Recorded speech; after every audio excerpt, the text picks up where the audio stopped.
कहते हैं कि जिस चीज़ को आप शिद्दत से चाहो उसे पाने के लिए पूरी कायनात आपकी मदद करती है, लेकिन ये बात हर वक्त सही नहीं होती। और ऐसा ही कुछ इस फिल्म में हुआ। ये कहानी तो शुरू हुई थी एक खोज से, लेकिन एक अनंतहीन रात में फंस कर रह गई, जहाँ हर एक मोड़ पर है सिर्फ एक भयानक अंत। ये कहानी है एक लड़की की जो अपनी लापता बहन को खोजने अपने कुछ दोस्तों के साथ आई थी, लेकिन अनजाने में वे एक टाइम लूप में फंस गए जहां से आज तक कोई भी बचकर वापस नहीं आ पाया। तो चलिए देखते हैं और जानते हैं कि उनके साथ आगे क्या क्या होता है और क्या वे कभी उस टाइम लूप से बाहर निकल भी पाए या नहीं। इस फिल्म के कुछ इंपॉर्टेंट पॉइंट्स मैं आपको बीच बीच में बताता रहूँगा, इसलिए इस एक्सप्लेनेशन को आप ध्यान से सुनिएगा। और हाँ दोस्तों, जिन्होंने हमें सब्सक्राइब कर लिया है उनके लिए ढेर सारा प्यार, और जिन्होंने अभी तक हमें सब्सक्राइब नहीं किया वे लोग जल्दी से हमें सब्सक्राइब कर लीजिए और चलिए हमारे साथ जहां डर का बसेरा है। तो चलिए बिना देरी किए सीधे चलते हैं मूवी एक्सप्लेनेशन की तरफ।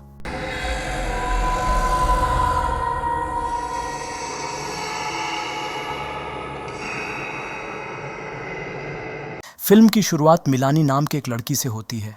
वो एक कब्र जैसी जगह से रेंगते हुए बाहर निकलती है। तभी एक रहस्यमयी व्यक्ति हाथ में पिकैक्स लिए वहां आ जाता है। मिलानी उससे अपनी जान बख्श देने की गुहार लगाती है और कहती है कि वो दोबारा नहीं मरना चाहती। जो बात थोड़ी अजीब थी, लेकिन वो व्यक्ति उसे मार देता है। इसके बाद कहानी एक साल से शुरू होती है, जहां हम 5 दोस्तों को एक कार में रोड ट्रिप पर जाते हुए देखते हैं। उनमें से एक मिलानी की बहन क्लोवर होती है, जो अपने दोस्तों के साथ उसे खोजने आई हुई थी, उसी जगह जहां मिलानी को आखिरी बार देखा गया था। जब वे उस दुकान पर पहुंचते हैं जहां मिलानी ने अपनी बहन के लिए आखिरी वीडियो बनाया था, उस वीडियो में मिलानी अपनी बहन से कहती है कि उसे अपनी माँ की बहुत याद आती है और वो इस नुकसान से उभरने के लिए घर छोड़ना चाहती है। मेगन, जिसके पास साइकिक पावर होती है, वो सभी से हाथ पकड़ने को कहती है ताकि वे वहाँ की बची हुई एनर्जी से जुड़ सकें। जब वे हाथ पकड़ते हैं और ऐसा लगने लगता है कि उन्हें कुछ क्लैरिटी मिलने वाली है, तभी एक ट्रक के हॉर्न की आवाज़ से उनका कंसंट्रेशन टूट जाती है। इसके बाद क्लोवर दुकान के अंदर जाती है। मैक्स भी उसके साथ जाना चाहता था, लेकिन नीना उसे क्लोवर को थोड़ा अकेला छोड़ने के लिए कहती है। तब पता चलता है कि क्लोवर और मैक्स पहले एक दूसरे को डेट कर रहे थे, लेकिन बाद में उनका ब्रेकअप हो गया था। लेकिन मैक्स को अभी भी उम्मीद थी। काउंटर पर मौजूद दुकानदार अपना नाम एलन हिल बताता है, जिसे क्लोवर अपनी बहन की तस्वीर दिखाती है ताकि पता चल सके कि क्या वो पहले कभी मिलानी के संपर्क में आया था। हिल उसे बताता है कि मिलानी लापता हो चुकी है, जिसे सुन क्लोवर हैरान हो जाती है। तभी वो और ये भी कहता है कि क्लोवर इस दुकान पर किसी को ढूंढने आने वाली पहली इंसान नहीं है। जो लोग कस्बे के अंदर ग्लोर वैली नाम की जगह तक चले जाते हैं वे कभी वापस नहीं लौटते, और ज़्यादातर लोग वहीं मुसीबत में फंस जाते हैं। दुकान के बाहर नीना का बॉयफ्रेंड एबे कहता है कि उसे लगा था ये सफ़र मिलानी की आखिरी यात्रा को दोहराने के लिए है, लेकिन असल में क्लोवर सच में अपनी लापता बहन को ढूंढना चाहती है। वो चेतावनी देता है कि ऐसी चीज़ें हमेशा उन्हें परेशानी में डाल देती हैं। कुछ ही मिनटों बाद क्लोवर वापस आकर बताती है कि उसे पता चल गया है मिलानी कहाँ लापता हुई थी। इसके बाद वे सभी तूफानी मौसम के बीच जंगलों की ओर गाड़ी चलाते रहते हैं। वे काफ़ी देर से गोल गोल घूम रहे होते हैं, जिसे देख नीना को लगता है कि उन्हें वापस लौट जाना चाहिए, लेकिन एबे मना कर देता है। बहस जारी ही रहती है कि अचानक वे खुद को एक ऐसे जगह पर पाते हैं जहां मौसम बिल्कुल साफ होता है, जबकि पास ही काले बादलों का घना जमाव और मोड़ के पीछे एक घर दिखाई देता है। थोड़ी देर आसपास देखने के बाद वे सभी उस इमारत की जांच करने का फैसला करते हैं। क्लोवर बाहर ही रुक जाती है और चारों ओर के माहौल को देखने लगती है। एक तरफ भयानक तूफान और दूसरी तरफ सूखे शांत मौसम की साफ सीमा देखकर वो हैरान रह जाती है। मैक्स भी उसके साथ वहीं रुक जाता है और उसका इंतजार करता है। इसी बीच एबे, नीना और मेगन घर की जांच पड़ताल शुरू करते हैं। अंदर उन्हें 90 के दशक का पुराना सामान मिलता है, जिनमें दीवार पर लगा एक सैंड टाइमर भी शामिल होता है। मेज पर रखी रजिस्ट्री बुक पर नजर पड़ते ही नीना उसमें अपना नाम लिख देती है। जब वो पन्ने पलटती है तो उसे कई लोगों के नाम दिखाई देते हैं, जिनमें मिलानी का नाम भी शामिल होता है। ये देखकर वो हैरान रह जाती है, क्योंकि इसका मतलब है कि मिलानी कभी यहाँ आ चुकी थी। आगे देखने पर उसे पता चलता है कि मिलानी ने अपना नाम कई बार लिख रखी है, जो थोड़ा अजीब था। लेकिन ध्यान से देखने पर उसने गौर किया कि शुरुआत में मिलानी की लिखावट बिल्कुल नॉर्मल थी, लेकिन आखिरी कुछ शब्द आते आते वो बुरी तरह बिगड़ गई हैं, जिसे देख ऐसा लग रहा था कि उसने अपना नाम डर और जल्दबाजी में लिखा हो। इसी दौरान एबे अपना फ़ोन निकालकर रिकॉर्डिंग शुरू कर देता है। दूसरे कमरे में जाते ही उसे दीवार पर लगे फोटोज दिखाई देते हैं, जिन पर सालों से लापता हुए लोगों की तस्वीरें लगी होती हैं, और शॉकिंगली उन्हीं में मिलानी का भी फोटो मौजूद होता है। घर के बाहर क्लोवर को एक ऐसी आकृति दिखाई देती है जो बिल्कुल उसकी लापता बहन मिलानी जैसी लगती है। वो बिना सोचे समझे तूफान के भीतर उसकी तलाश में चली जाती है, लेकिन मैक्स किसी तरह क्लोवर तक पहुंच जाता है और उसे खींचकर वापस ले आता है। जब आखिरकार सभी लोग फिर से इकट्ठा होते हैं तो वे आसपास हो रही अजीब घटनाओं को समझने की कोशिश करते हैं। तभी नीना का ध्यान सैंड टाइमर पर जाता है, जो उलट चुका होता है और समय दोबारा से गिनना शुरू हो गया होता है। वो सैंड टाइमर ऑटोमेटिक नहीं था, मैनुअल था, जिसका मतलब ये है कि वहाँ उनके अलावा कोई और भी मौजूद है जिस पर उनका ध्यान नहीं जाता। तभी बाहर से ज़ोर ज़ोर से किसी चीज़ के टकराने की आवाज़ आने लगती है। जब वे बाहर जाकर देखते हैं तो ये देखकर सन्न रह जाते हैं कि उनकी कार अब वहाँ नहीं है जहाँ उन्होंने उसे पार्क किया था, बल्कि वो तूफ़ानी हिस्से में पहुँच गई है। ये सोचकर कि हालात बहुत खतरनाक हो सकते हैं, वे सभी घबराकर तेज़ी से वापस घर के अंदर भागते हैं। चूंकि उनके फ़ोन का सिग्नल काम नहीं कर रहा होता, क्लोवर बाहर की दुनिया से कांटेक्ट करने का कोई और तरीका ढूंढने का सुझाव देती है। नीना और एबे खिड़की के पास रुकने का फैसला करते हैं ताकि उस आकृति पर नज़र रख सकें जो उनकी कार के साथ छेड़छाड़ कर रही है। जबकि मैक्स, क्लोवर और मेगन तहखाने की ओर जाते हैं। इमारत की लाइटें बार बार फ्लिकर कर रही होती हैं, इसलिए मेगन अपने फ़ोन के टॉर्च का इस्तेमाल करती है। उसी खोज के दौरान क्लोवर को एक लैंडलाइन फ़ोन मिलता है, लेकिन वो काम नहीं करता। तभी मेगन को एक पुराना रेडियो मिलता है और वो उसे चालू करने की कोशिश करती है, लेकिन उसमें से सिर्फ तीखी चरचराहट की आवाज़ें ही सुनाई देती हैं। उधर नीना और एबे को किसी कमरे से ज़ोरदार आवाज़ सुनाई देती है और एबे उसे देखने का फैसला करता है। कई मिनट बीत जाते हैं, लेकिन एबे वापस नहीं आता, तो नीना उसे देखने के लिए खुद जाती है। कमरा अंधेरा देखकर वो लाइट जलाने का फैसला करती है। जैसे ही रोशनी होती है वो सन्न रह जाती है। एक भयानक आकृति ने उसके बॉयफ्रेंड को बीच से 2 हिस्सों में काट दिया होता है। उसकी चीख सुनकर बाकी लोग चौंक जाते हैं और मैक्स खुद पता लगाने वहां पहुंचता है। वहां का नज़ारा देखकर वो दहशत में आ जाता है, क्योंकि वही आकृति नीना के निर्जीव शरीर के पास खड़ा होता है। डर के मारे मैक्स तुरंत वापस भागता है और दूसरों को छिपने को कहता है। जब वे छिपे होते हैं तो वो आकृति उनके ठीक पीछे से गुजरता है। मैक्स को हमला करने का एक मौका दिखता है। वो एक कुर्सी उठाता है, चुपके से उसके पीछे पहुंचता है और जोर से उस पर वार करता है, लेकिन उसे कोई नुकसान नहीं होता। वो टूटे हुए टुकड़े उठाकर उस पर वार करने की कोशिश करता है।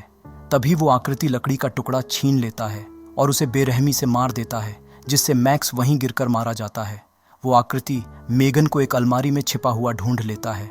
उसे बाहर घसीटकर उसका चेहरा बार बार पटकने लगता है, जिससे वो भी मारी जाती है। क्लोवर अपनी छिपने की जगह से बाहर निकलती है और उस नकाबपोश आकृति पर चाकू से वार करती है, लेकिन उससे उसे कोई नुकसान नहीं होता। वो इमारत से बाहर भागकर जंगल में पहुंच जाती है, जहां उसे एक और आकृति दिखाई देती है जो बिल्कुल उसकी बहन जैसी दिखती है। इसी पल के भ्रम का फायदा उठाकर वो आकृति पीछे से उस पर वार कर उसे मार गिराता है और इस तरह वे सभी मारे जाते हैं। लेकिन जैसे ही सैंड टाइमर की गिनती पूरी होती है, वो अपने आप दोबारा रीस्टार्ट हो जाता है। मतलब वो मैनुअल नहीं, ऑटोमेटिक ही था। लेकिन उसके रीस्टार्ट होते ही शॉकिंगली सभी लोग वापस जिंदा हो जाते हैं, लेकिन उनके शरीर पर वही निशान बने रहते हैं जहां उन्हें चोट लगी थी या वे मारे गए थे।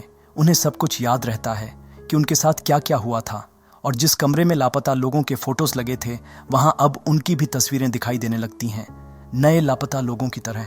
मेगन की मानसिक शक्तियां सक्रिय होने लगती हैं और वो बताती हैं कि उसे उस अंधेरी शक्ति की ऊर्जा और भी मजबूत होती हुई महसूस हो रही है। एबे को लगता है कि सबसे अच्छा यही होगा कि वे इस इमारत से बाहर निकलने का रास्ता ढूंढें और इस हॉन्टेड जगह को छोड़ दें। लेकिन नीना कहती है कि वो नकाबपोश आकृति बाहर कहीं भी हो सकता है। वो सबको याद दिलाती है कि वे सभी सिर्फ 10 मिनट पहले मारे जा चुके हैं और उसका नाम पहले ही उस रजिस्ट्री बुक में 2 बार आ चुका है, ठीक वैसे ही जैसे मिलानी का। इसका मतलब ये है कि ये रात एक ही लूप में फंसी हुई है और बार बार खुद को दोहरा रही है।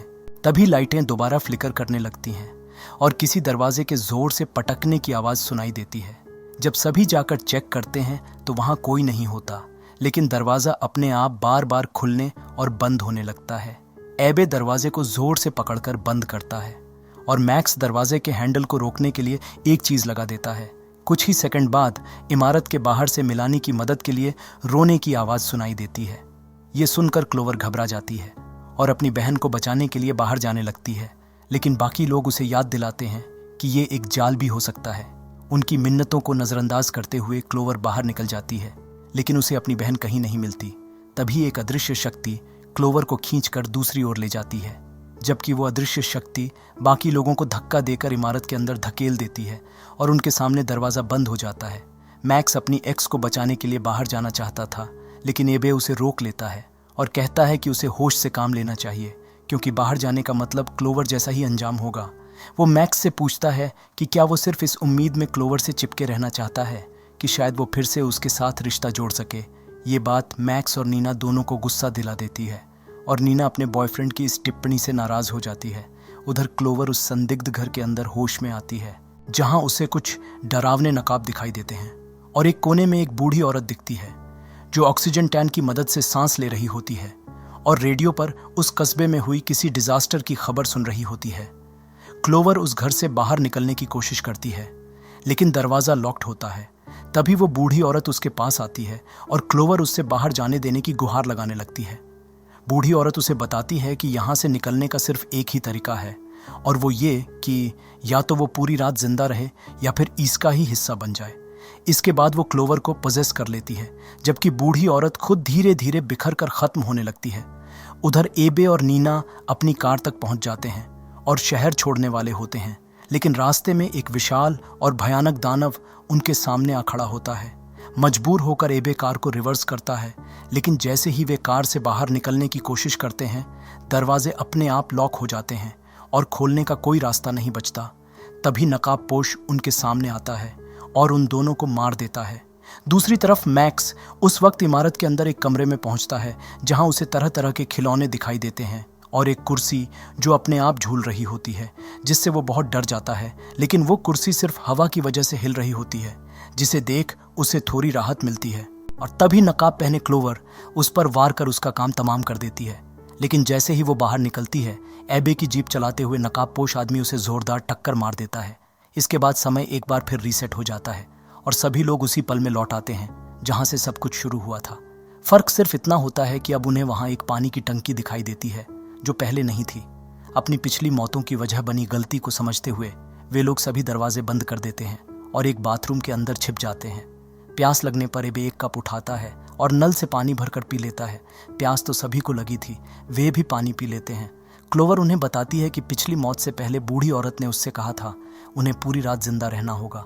मैक्स सुझाव देता है कि शायद उन्हें बस सुबह होने तक मरने से बचना है, और अगर वे इसमें नाकाम रहे तो हमेशा के लिए इसी जगह रात के डरावने हिस्से के रूप में फंस सकते हैं। इसी बीच एबे जोर जोर से खांसने लगता है, जबकि बाकी लोग बचने की योजना बनाने की कोशिश कर रहे होते हैं। लेकिन हालात तब और भयानक हो जाते हैं जब उसकी खांसी बेकाबू हो जाती है और देखते ही देखते वो अचानक फट जाता है और मारा जाता है। मतलब ये सिलसिला फिर से शुरू हो गई थी।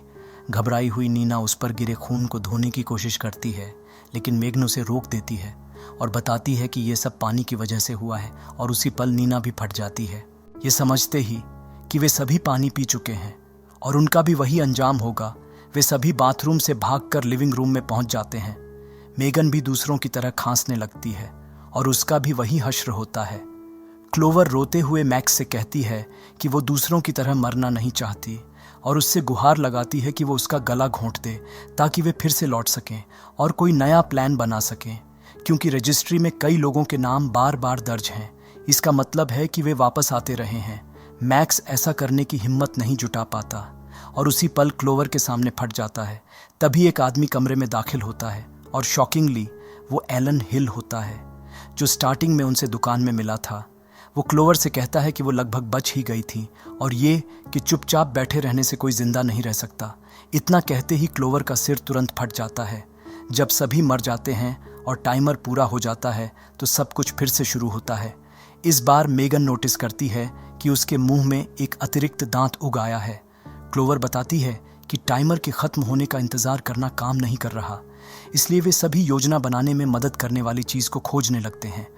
छानबीन के दौरान क्लोवर को दुकान के मालिक की अलग अलग पहचान पत्र मिलते हैं, जिससे पता चलता है कि उसका नाम डॉक्टर हिल है और वो कभी इस शहर का चीफ साइकियाट्रिस्ट हुआ करता था।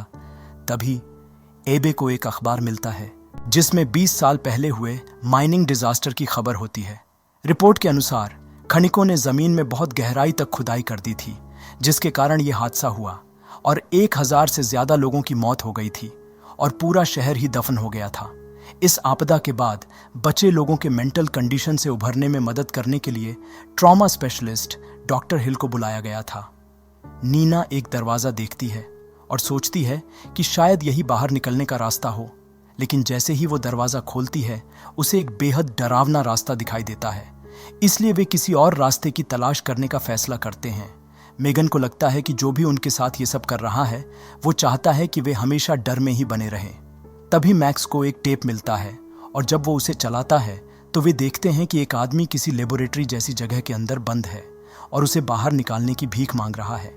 एक्सपेरिमेंट की निगरानी कर रहा डॉक्टर समझाता है कि मरीज में भूख से कमजोर पड़ने और मांसपेशियों के क्षय के लक्षण दिखाई दे रहे हैं, लेकिन सबसे ज्यादा चिंता की बात यह है कि उसमें अत्यधिक डर और चिंता, निराशा और गहरे हताश भाव पैदा हो चुके हैं। डॉक्टर आगे जोड़ता है कि माइनिंग डिजास्टर का मानसिक आघात अब भी मौजूद है, जो न सिर्फ बचे हुए लोगों को बल्कि बाहर से आने वाले लोगों को भी प्रभावित करता है।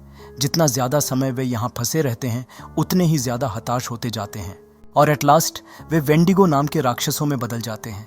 इसी दौरान कमरे में रखा रेडियो अचानक काम करने लगता है और हिल बताता है कि बाहर निकलने का एक रास्ता है, लेकिन उसकी एक कीमत है। बाकी लोगों को बचाने के लिए उनमें से किसी एक को मरना होगा। क्लोवर अपने किसी भी दोस्त की बलि देने से साफ इनकार कर देती है, जिसके बाद वो किसी और रास्ते की तलाश करने का डिसाइड करते हुए शहर का एक नक्शा ढूंढती है और बताती है कि डॉक्टर कहाँ छिपा हो सकता है। क्लोवर हिल से कहती है कि वो उससे आमने सामने मिलना चाहती है। हिल इसके लिए तैयार हो जाता है, लेकिन शर्त रखता है कि क्लोवर को अकेले आना होगा। एबे को यह ठीक लगता है क्योंकि उनके पास सिर्फ 4 रातें बची हैं। रजिस्टर में मौजूद बाकी सभी हस्ताक्षर 13 से आगे नहीं बढ़ पाए थे, इसलिए उन्हें अब ये जोखिम उठाना ही होगा। क्लोवर हिल से मिलने के लिए तैयार हो जाती है। हिल उसे बताता है कि वो जंगल में उसकी बहन के साथ है। ये सुनते ही क्लोवर डॉक्टर को ढूंढने के लिए और भी ज्यादा डिटर्मिन्ड हो जाती है। एबे को छोड़कर बाकी सभी उसे जाने से रोकने की कोशिश करते हैं। एबे समझाता है कि वे बार बार मरते नहीं रह सकते और अगर डॉक्टर से मिलने से ये लूप खत्म हो सकता है तो ये जोखिम उठाना ही होगा। वो ये भी याद दिलाता है कि इस साल क्लोवर 2 बार आत्महत्या की कोशिश कर चुकी है। इसी बातचीत के दौरान नीना अचानक एक कुल्हाड़ी से एबे को भोंक देती है, इस बात की सजा देते हुए कि उसी ने क्लोवर को जंगल में अपनी बहन को ढूंढने के लिए उकसाया था। वो मेगन और मैक्स से कहती है कि वे क्लोवर को ढूंढने जाएं, जबकि वो अपने बॉयफ्रेंड के साथ वहीं रुकती है। उधर क्लोवर जंगल में भटकते हुए एक ट्रैप में फंस जाती है। वो उससे निकलने की कोशिश करती है, लेकिन तभी उसके सामने मौजूद अंधेरी परछाई उसे घसीटकर अपने भीतर खींच लेती है। इसी बीच मेगन और मैक्स टॉर्च लेकर पहले ही जंगल में क्लोवर को ढूंढते हुए वहां पहुंच जाते हैं। तभी अचानक मेगन की शर्ट पर कोई चिपचिपा तरल गिरता है। ऊपर देखने पर वे एक वेंडिगो को देखकर दहशत में आ जाते हैं और भागकर घर की ओर दौड़ते हैं। अनफॉर्चुनेटली मेगन का पैर फिसल जाता है और वो कांच पर गिर पड़ती है। उसके नीचे एक दबी हुई इमारत होती है और हर एक हरकत के साथ कांच और भी ज्यादा टूटने लगता है। मैक्स उसे ऊपर खींचने के लिए उसका हाथ पकड़ता है, लेकिन तभी वेंडिगो मेगन पर झपटता है और दोनों नीचे बनी उस अंडरग्राउंड इमारत में गिर जाते हैं, जहां वो प्राणी मेगन के शरीर को घसीटते हुए अंधेरे में ले जाता है। मैक्स क्लोवर को जिंदा तो पा लेता है, लेकिन वो अभी भी फंसी हुई होती है। तभी परछाइयों में से मिलानी एक वेंडिगो के रूप में सामने आती है। इससे पहले कि वो उन पर हमला कर सके, मैक्स फुर्ती से एक माउस ट्रैप उठाकर मिलानी के चेहरे पर लगा देता है। इससे उन्हें इतना समय मिल जाता है कि वे जंगल की ओर भागकर छिप सकें। क्लोवर गुहार लगाती है कि इस बार वो उसे खत्म कर दे, ये वादा करते हुए कि वे वापस लौटकर सब कुछ बेहतर तरीके से ठीक कर लेंगे। भारी मन से मैक्स मान जाता है और क्लोवर पर वार कर देता है। अब अकेला बचा मैक्स जमीन पर पड़ी पानी की कुछ बूंदें पी लेता है और अगले ही पल मिलानी के सामने फट जाता है। उसी क्षण क्लोवर एक और लूप में फिर से जाग जाती है। इस बार एबे को अपनी पीठ पर कुछ अजीब महसूस होने लगता है। जब वो दूसरों को दिखाता है तो पता चलता है कि वो धीरे धीरे वेंडिगो में कन्वर्ट हो रहा है। उसे शांत करने के लिए सभी कहते हैं कि वो ठीक है। क्लोवर पूछती है कि वे यहाँ कितने समय से फंसे हुए हैं। मैक्स अंदाज़ा लगाता है कि शायद 4 रातें हो चुकी हैं, लेकिन नीना उसे ठीक करते हुए बताती है कि 13 रातें बीत चुकी हैं। वो क्लोवर से रजिस्ट्री बुक देखने को कहती है और समझाती है कि अब तक कोई भी 13 रातों से आगे नहीं निकल पाया है, इसलिए अगर उन्हें इस शहर से जिंदा बाहर निकलना है तो उन्हें इस रात को किसी भी तरह बचकर निकालना होगा। जब क्लोवर खिड़की खोलती है तो उन्हें चारों ओर पूरी तरह उदास और भयानक घर दिखाई देते हैं, जो पहले वहाँ नहीं थे। उन्हें ये भी एहसास होता है कि पिछली बार और उससे पहले क्या हुआ था इसकी कोई याद नहीं है। तभी वे नोटिस करते हैं कि मेगन वहाँ नहीं है और किसी को भी कुछ याद नहीं रहता सिवाय एबे के। एबे को याद आता है कि वो शुरू से ही अपने फ़ोन पर रिकॉर्डिंग करता आ रहा था। वो कुछ वीडियोस चलाकर सभी को दिखाता है जिसमें पिछले एक लूप में क्लोवर के चेहरे पर एक कीड़ा रेंगता हुआ दिखाई देता है और जब वो मुड़कर देखती है तो उसका चेहरा एक राक्षस जैसा बन चुका होता है। कुछ और रिकॉर्डिंग्स में ये दिखता है कि वे सभी अलग अलग तरीकों से कैसे मरे थे। आखिरी रिकॉर्डिंग मेगन की होती है जिसने डॉक्टर हिल का पीछा करने का फैसला किया था ताकि ये जान सके कि वो क्या छिपा रहा है और शायद वहाँ से निकलने का कोई रास्ता मिल सके। तभी बाहर सायरन की आवाज़ गूंजने लगती है और जब वे खिड़की से झांकते हैं तो देखते हैं कि कई वेंडिगो उनकी इमारत की ओर बढ़ रहे हैं, जिसे देख सभी हथियार उठाने और मेगन को खोजने का डिसाइड करती है, जिसका मतलब है कि उन्हें उस दरवाजे से होकर जाना होगा जिस अंधेरी सुरंग में जाने से वे पहले डर रहे थे। लेकिन वो सुरंग उस धंसे हुए गांव तक जाती है जिसका जिक्र पहले किया गया था। वे लोग उस सुरंग के सहारे एक घर तक पहुंचते हैं जहां एक वेंडिगो होता है। ध्यान आकर्षित न हो इसके लिए सभी को बिना हिले डुले रुककर उसके जाने का इंतजार करते हैं, लेकिन अनफॉर्चुनेटली वो वेंडिगो उन्हें देख लेता है। क्लोवर कुल्हाड़ी से उसका पैर फंसा देती है जिससे उन्हें भागने का मौका मिल जाता है, जहां से भागकर वे एक कमरे में छुप जाते हैं। लेकिन तभी एक नकाबपोश आकृति छत तोड़कर घुस आता है और क्लोवर पर हमला करने की कोशिश करता है। मैक्स उसे मेगन को ढूंढने के लिए कहता है जबकि वो खुद उस नकाबपोश का ध्यान भटकाता है। मैक्स उस नकाबपोश पर हमला करता है और मिलकर वे उसे जमीन पर गिरा देते हैं।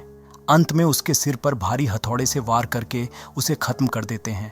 दूसरी ओर क्लोवर पर मिलानी हमला करती है, लेकिन अब वो सच्चाई को स्वीकार कर चुकी होती है और मिलानी को जमीन पर पड़े लोहे के सरिये पर धक्का दे देती है जिससे उसकी तुरंत मौत हो जाती है।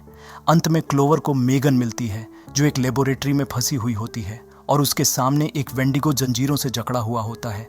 क्लोवर दूसरे कमरे में जाती है ताकि दरवाजे की चाबी ढूंढ सके, लेकिन तभी डॉक्टर हिल पीछे से दरवाज़ा बंद कर देता है। उसकी मेज़ पर रखी फाइल देखकर डॉक्टर हिल क्लोवर से कहता है कि वो एक दिलचस्प मरीज रही है जिसे डिप्रेशन, अत्यधिक चिंता और 2 असफल आत्महत्या के प्रयासों का सामना करना पड़ा है।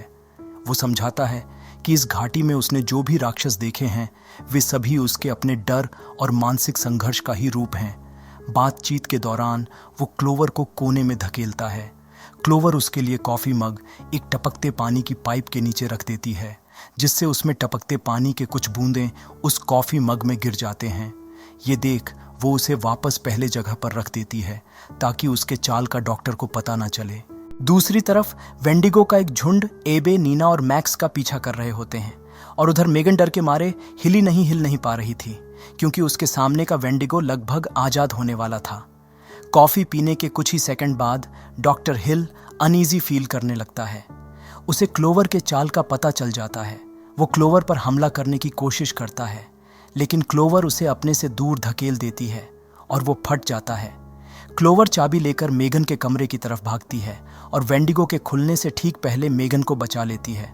दोनों मिलकर बाहर निकलते हैं और तुरंत पीछे का दरवाज़ा बंद कर देते हैं। हालांकि ये संघर्ष अभी खत्म नहीं हुआ था क्योंकि दूसरे वेंडिगो अब उनके पीछे थे। दोनों एक रास्ता ढूंढकर उसकी ओर भागते हैं। मैक्स और बाकी साथी समय रहते उन्हें बाहर निकाल लेते हैं, लेकिन इस बार समय फिर से रीसेट नहीं होता और आसमान नॉर्मल दिखने लगता है। कभी ना खत्म होने वाला तूफान आखिर रुक जाता है। मतलब उन्होंने उस लूप को ब्रेक कर दिया था और उनकी जान बच गई थी। एबे पहले ही अपनी कार में बैठा होता है और वे सभी कार में बैठकर वहां से निकल जाते हैं, जिसके साथ ही ये आखिरी सीन यहीं कट हो जाती है। दोस्तों, अगर आपको ये एक्सप्लेनेशन अच्छी लगी हो तो इसे लाइक कर देना और अभी तक सब्सक्राइब नहीं किए हो तो सब्सक्राइब भी कर देना। इसी के साथ ये मूवी यहीं समाप्त हो जाती है। तो चलिए मिलते हैं दूसरी मूवी एक्सप्लेनेशन में, जहां डर का बसेरा हो।